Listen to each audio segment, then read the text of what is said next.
Hello, everybody. Welcome back. I'm the Strategy Professor, and today we're going to be doing a coaching session for Thresh. So special thanks to DM on the channel for the coaching session. I really appreciate it, for the donation for the coaching session, rather. If you'd like a coaching session yourself, it's just $25. We'll do it right on stream for you. If you are a channel member, either through YouTube or through the PayPal link in the description, then I'll give you $5 off any coaching sessions or guides that you want to commission. If you would like to watch more coaching sessions, there'll be a link in the description. We'll have a playlist with over 200 coaching sessions. You can kind of flip through, see which champions you're interested in, and watch some of those videos for free to try to learn more about those champions. Okay, so this is patch 10.2, or 10.1 rather. Near the end of 10.1, so start of Season 10, and we're going to be looking at Thresh. Okay, and I am streaming this as well, so you might hear me talking with the chat a little bit. We do stream every night starting around 10 p.m. Eastern Standard Time, usually between 10 and 11, and we usually end around 2 to 3. So be sure to subscribe on YouTube to the Strategy Professor, and I've got a Twitter at the Strat Prof as well, the Strategy Professor, if you want some additional ways to be notified whenever I'm streaming. Okay. Let's go ahead and get in here, though. Checking out the Thresh against double range bottom with Vhagar. We got Jarvan. Gotta be a little careful with Jarvan early. He is pretty versatile.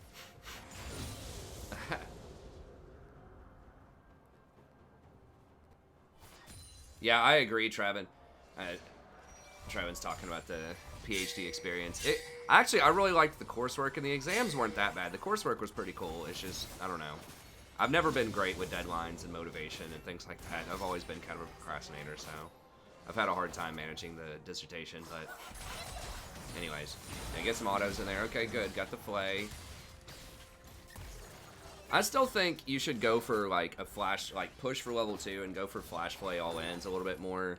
We talked about that last time we looked at a Thresh coaching video, because, like, usually the best case scenario is obviously if you flash flay them and then hook them before they flash out, then they're gonna die most of the time. But even like the worst case scenario is you flash in, you flay, and you force their flash. So you trade flashes and you get extra damage on them, which is good if you're the person who does the engaging most of the time. Like, you know, as Thresh, you're probably gonna be the one doing most of the engaging. Then you want to take away their flash, because they're going to need their flash a lot more than you do. So if you can force that flash off of them early, that gives you kind of 5 minutes of open season, potentially. Yeah, get in there, auto.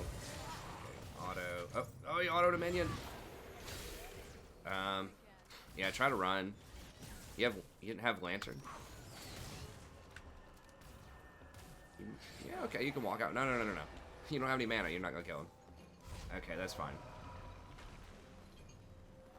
Or maybe you did throw the Lantern on her, and I just didn't see, but I don't know. I think this is too risky. Maybe if Nocturne's coming in. Okay, if Nocturne's coming in, he is low on mana too. I would have flayed him. I think if you're going to commit to that, you need to flay him back to buy time for the Nocturne. But I think just in general, I would have just backed there. It's really dicey trying to do that. I mean, Jarvan died on the top side of the map, or no, he got a kill on the top side of the map. But he could have been in the area too. It is a lot of minions there. If you flay, it doesn't pull aggro though. It's only if you auto attack or have a single target ability. That's point click would it draw the aggro, so. Yeah, I would have, if you're going to commit to that, I would have gone in, flayed, and just maybe run ahead of the minions. Just try to cut him off. Just make him try to juke your hook and just waste a lot of time. You just stall for Nocturne right there. Alright, you got creep blocked. If you flay, it pulls the minions too, so you can actually pull the minions further forward off of them. That's like a really advanced Thresh tactic that you'll see, like, the challenger Threshes do, is they will flay the minions and pull the minions out of the way and then hook them. But anyways, okay. That was a good catch.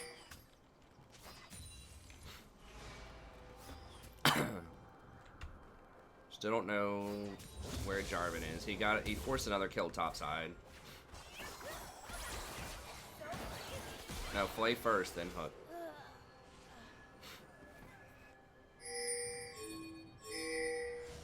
She's gonna blast plan over if she's smart. Okay, she's not. Okay, nice.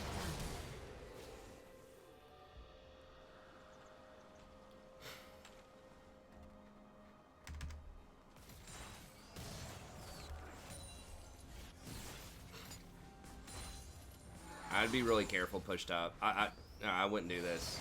Jarvan could be here. Dragon's up. Like, they just, in general, it's not really worth to stand and harass under tower unless you have really solid vision control already established up top. Especially as a support like Thresh, where there's pretty much a 0% chance you're going to 1v1 the Veigar. And I would actually do the Relic Shield on Thresh instead of the shoulder guards. Yeah, I'm okay with taking that kill, I guess. I mean, you could give it to Xayah, but you don't know where Jarvan is.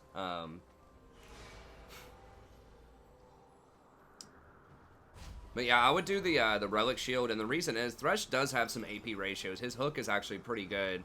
I think it's like a 0.8 ratio or something. And his ult, I think, has a 1.0 AP ratio on it. So you do get value out of the AP versus the AD one. It only helps your autos, which is nice, but like the AD one's probably better in like the super early game, but I think the AP scales better, so I would do Relic. Okay, nice. There you go. Get in there. Play. Okay. You got a lantern?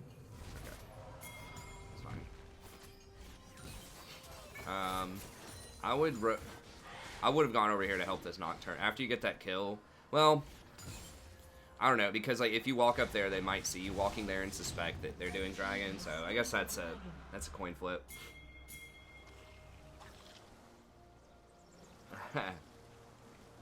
I mean, it kind of looked like a KS on the Veigar, but at the same time, Xayah couldn't reach him right there, and if you weren't sure about his flash cooldown, if you didn't time it perfectly, you know, maybe you just go ahead and kill him. Also, Jarvan could just come flying out of the woodwork and like turn that fight around. So, I'm a proponent of just taking the kill unless like it's 100%. You know, there's not going to be any complications. I would just cut straight through here earlier if you want to make this play, which I think is pretty good. You gotta watch out. She's level 6 or 7. Lantern him. Okay.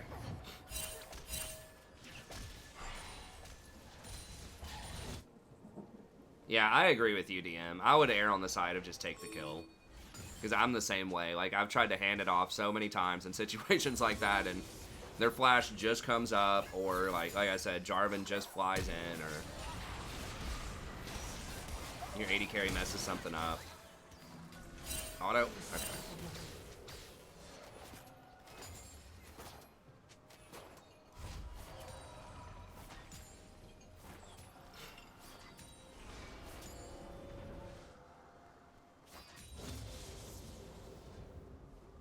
Yeah, try to work on getting more of the cannon minions. It's actually really important to get the cannon minions or it slows down your ward generation a lot.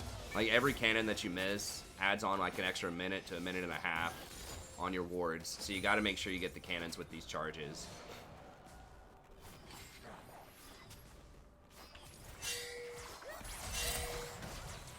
Now we were talking about this on stream earlier. I've actually been looking at Frozen Heart a little bit more on Recon. And I think that could be a good option. Well, maybe not this game, but just in general, especially they're buffing Frozen Heart next patch. If they have 3 ADs, but they do have triple AP right now, so probably not a good option this time. You probably need to get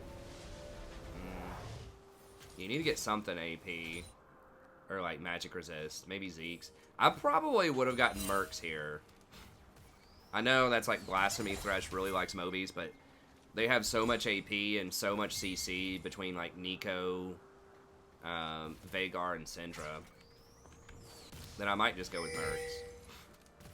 Oh, you're rushing Locket?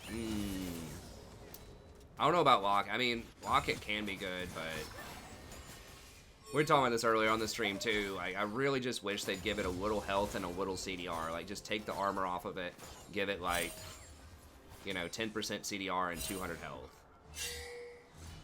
But that's just not the world we live in. So if you go for Locket, you're not gonna have, like, you're gonna be really far behind on CDR. And CDR is super good on Thresh because his Q refund, if you hit the Q, is like a flat 3-second refund. So the more CDR you have, it helps out just like tremendously with your uptime on Qs. Yeah, but I don't really know what else you would get. I mean, the magic resist items kind of are lame. Right now for support, the magic resist options. I mean, there really aren't a lot of great ones. Especially for, like, a tank. Like, you could go, like, Athenes or something, but that sounds pretty terrible. Yeah, Mikhail's. Actually, yeah, Mikhail's could be okay. The thing is, he doesn't use plus healing and shielding that well. Like, the enchanters have much better options. As a tank, you kind of are stuck with Locket or Zeke's, which has a magic resist component to it.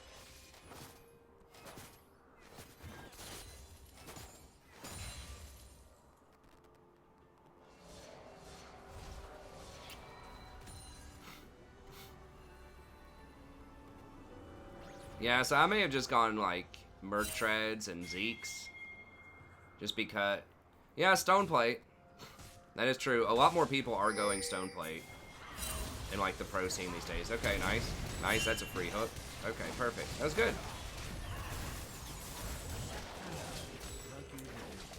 But it ended up getting turned around. Okay. Now got him.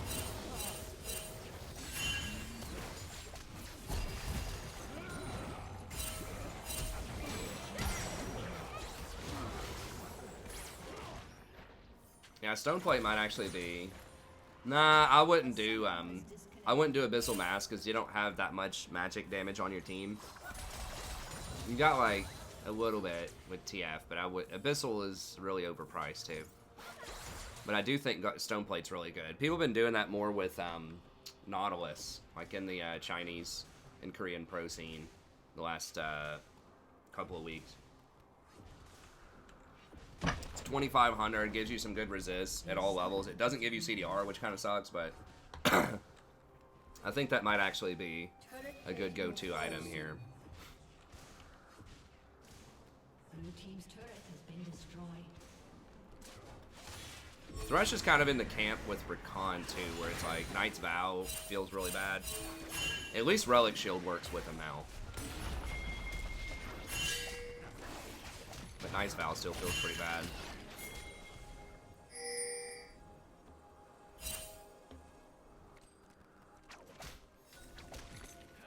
Yeah, you can go Shrelia's in Redemption on Thresh. I don't know.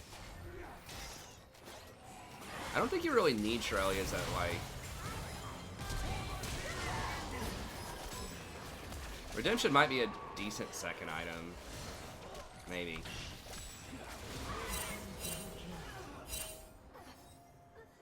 The extra plus healing and shielding off of Redemption would make your Locket shield bigger, and that would double down on you guys having a really good team fight. So you'd have the shield plus the ult. Bring back Ancient Coin.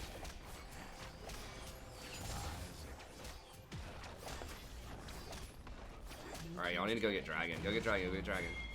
No, don't go top. Who cares about this kill? There's not even a Rift Herald to take. Y'all need to go get Dragon. Jarvan's headed right there.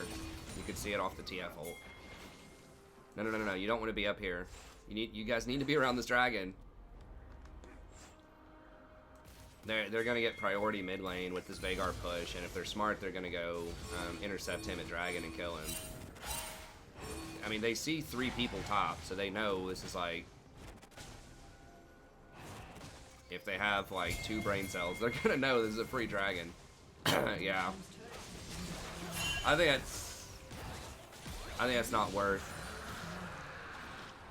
I don't know. I mean, maybe a tier 1 for Dragon. Like, you did get a kill plus a Dragon up there, plus a Scuttle. Maybe. But like, if you guys just went Dragon, they wouldn't be able to trade anything back. They might kill your Zac top, maybe, but that's it. So you get a dragon for a kill versus giving them a dragon for a kill plus a tower. But yeah, that's one thing, is I would ping them immediately after you took this tier 1 tower to go get dragon. They may not listen to you, but at least try to make that call. And then if you just came down here and just like threw up some wards, and if you just like showed some presence, if you were just kind of like hovering around and they didn't have vision of where your team was, then maybe like you could zone them off while Nocturne does it. I don't know. If they see all 3 people in top lane though and they're paying attention, then they're not gonna go for that bluff. But hey, what's up, Premier? I mean, it's not terrible. It's just you gave them a little bit. You gave them a little bit of resources you didn't have to give them.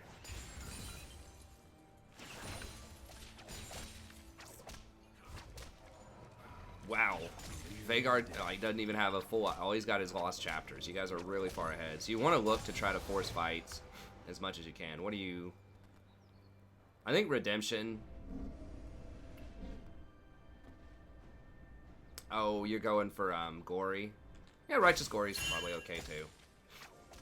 I don't think that has any magic resist on it, but it would help you with these rotations, since it's getting kind of clowny.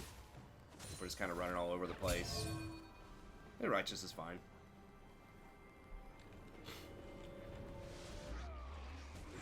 Your team fight is already really solid, so...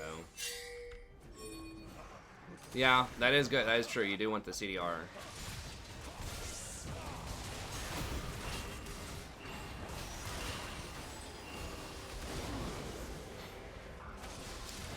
Okay, so let's see. Yeah, that was a little spooky going in there. How did you get caught on that? So Rift's spawning. Okay, so we know Jarvan's there. Urgot's around. Xayah's bottom. And they know you're here now. I would leave right here right now, because, well, you do see Nico bottom too. But yeah, they kind of, that's tricky, because your boys kind of abandoned you there. But with TF, I don't know, TF has his ult. That's tricky, but after you cleared this ward, I probably would have just left. Because your Xayah wasn't in a position to come in.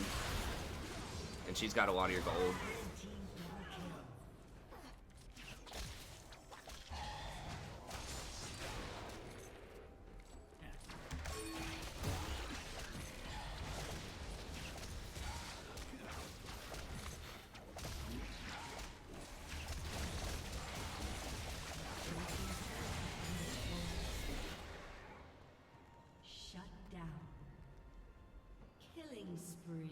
It is really weird that Locket is like the only support item I can think of that doesn't have any CDR on it.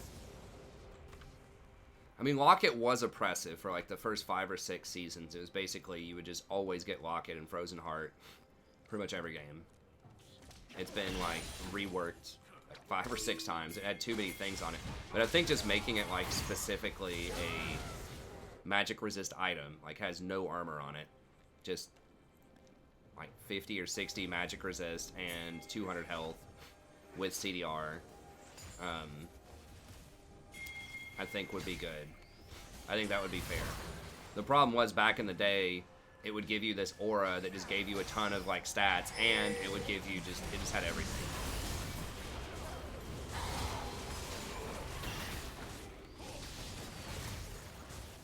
But they're kind of afraid to buff tank items at all because of pro play.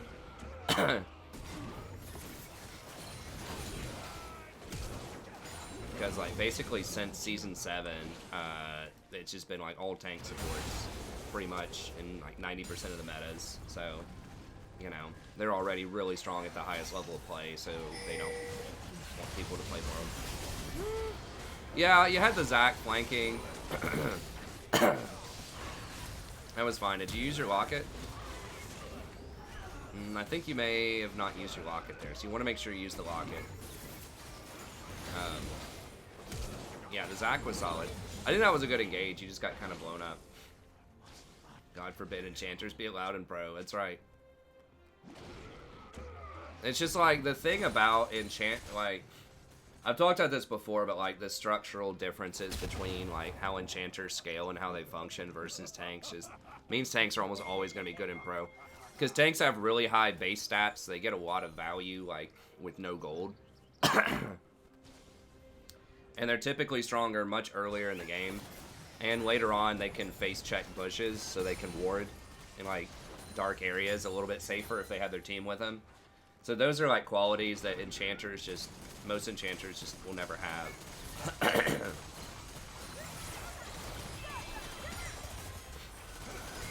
Oh, nice. Versus, enchanters scale really well off of gold. And so they're going to be a lot better in solo queue where there are more kills. And you just aren't punished as much in the early game. Karma does get played sometimes as an enchanter in pro because she can have a really strong early game, but...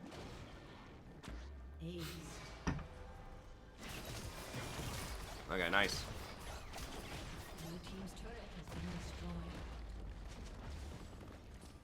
Not sure what you're building with the Spectre's Cowl. I would have just gone Righteous Glory there.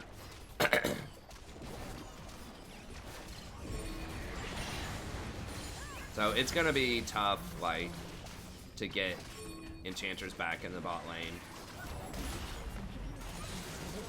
in pro, or to get tanks, like, functioning at a pretty high level in, like, you know, gold and lower.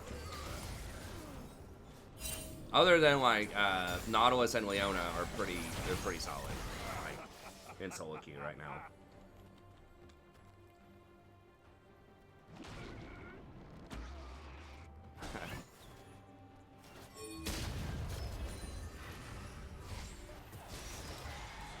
But, like, your Peeler tanks, your Braum and your Tom are almost always going to be a lot worse in solo queue than pro. So Braum recently did get some buffs, and with the buff to Frozen Heart, like, maybe...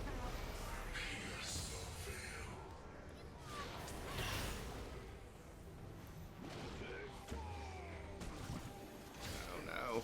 Lantern them out if you can right there. Yeah, I would just toss him a lantern and run away. Huh. I mean, I love Braum too, he's too strong, that's why, like, in pro. So they have to, you know, nerf him or, like, balance him around pro.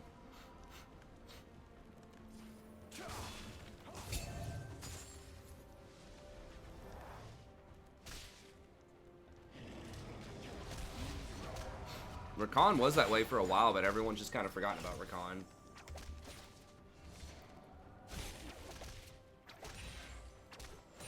Actually, no, you're right. It doesn't bring him through the Veigar stun. I think it would stun him on the way out. That's a good point. I forgot about that.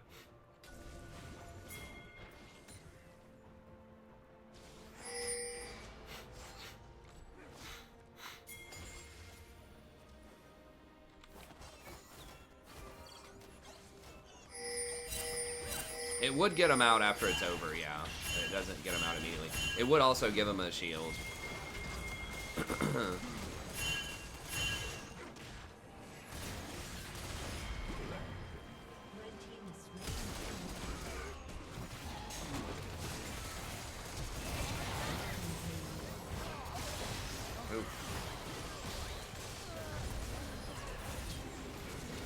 What?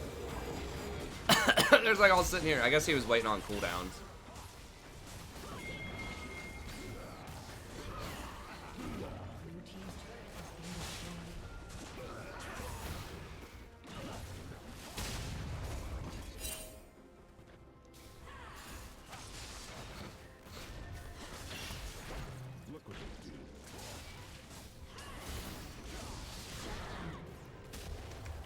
Alright, what do you got here? I still don't know what... Okay, you got Zeke's, and then Spectre's Cowl is... I don't know. You go an Adaptive Helm or something? Yeah, that's right, Ludo. Yeah. I don't know. It's a tough situation. I think a lot of...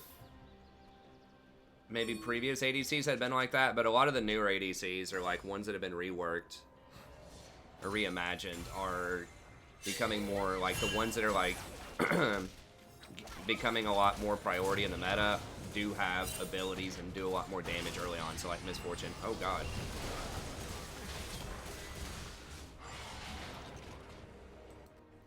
Senna, Misfortune, Aphelios. A lot of them have a lot more like ability. They're more ability based than just like some of the ADCs of yore that just right clicked.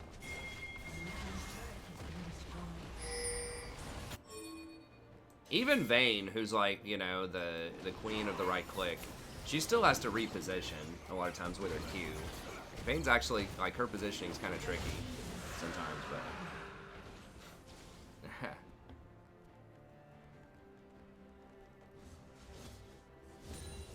I think ADCs are becoming a little bit less homogenized.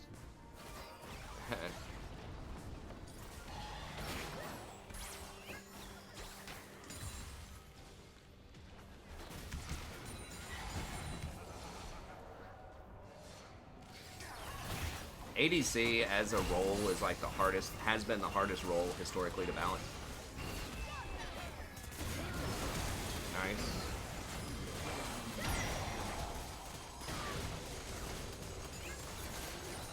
Because they all kind of like historically have done a similar type of thing, so you just do whichever one does that the best. So usually it's the most narrow role. Like people, like there's a top 3 ADCs that account for like 70% of the picks or something in any given meta. So it's, they try to diversify by making some mages a little more viable in the bot lane, but everyone just like lost their mind when they did that in the past.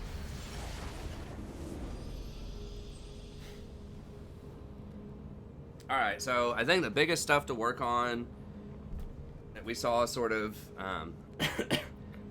early on is just trying to go for that flash flay early if you can. See if you can get those, see if you can get some of their flashes early. You did a good job of going for more flays, which I think was pretty solid. There are a couple of times around warding where you're just looking and seeing where they could be, where you got caught near the Rift Herald. That was kind of a toss-up because you did have allies there, but you were split up. So I maybe would have just warded it and then backed up and just reassess because Xayah wasn't there. It could have potentially been a 4v5. Nico did show bottom, but it wasn't until like you were already kind of getting engaged on. And then the macro thing that we talked about where you try to get everyone to go for dragon instead of chasing a kill top would have been nice. Talked a lot about the itemization. I do think that Stoneplate is something. Let me pull this up here real quick. I do think Stoneplate is something that more and more people are doing. Let me pull up a thing here and see if they're doing that on Thresh or not.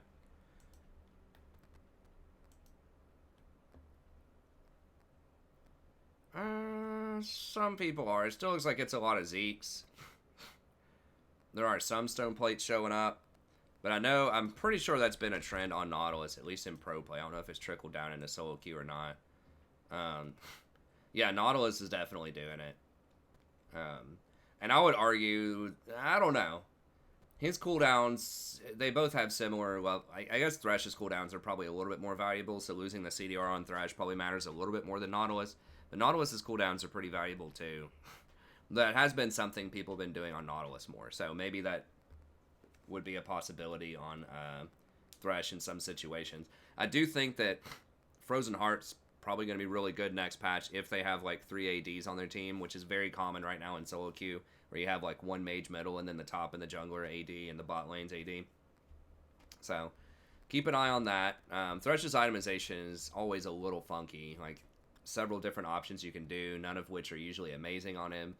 But he has that awesome kit, so that's kind of one of his trade-offs, is that his runes and his items aren't always the best.